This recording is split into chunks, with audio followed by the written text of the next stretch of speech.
Tular dakwaan bahawa kerajaan Malaysia menghantar bekalan diesel ke Filipina, namun kerajaan menegaskan perkara ini tidak benar.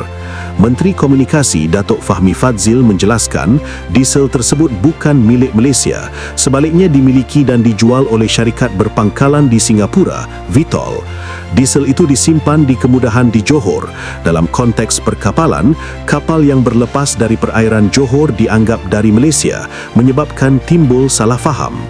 Sebelum ini, Pasukan Pengurusan Krisis MTEN mengesahkan dalam satu kenyataan bahawa 329,000 tong diesel yang dihantar ke Filipina baru-baru ini bukan berasal dari Malaysia, bertentangan dengan laporan beberapa media antarabangsa. Petronas dalam kenyataan berasingan turut menafikan penglibatan dalam penghantaran kira-kira 329,000 tong atau 52.311 juta liter diesel ke negara jiran itu. Syarikat Minyak Nasional itu menegaskan bahawa ia tidak pernah memeterai sebarang perjanjian dengan mana-mana pihak di Filipina berkaitan bekaran diesel tersebut. Kesimpulannya, dakwaan penghantaran diesel oleh kerajaan Malaysia adalah tidak benar.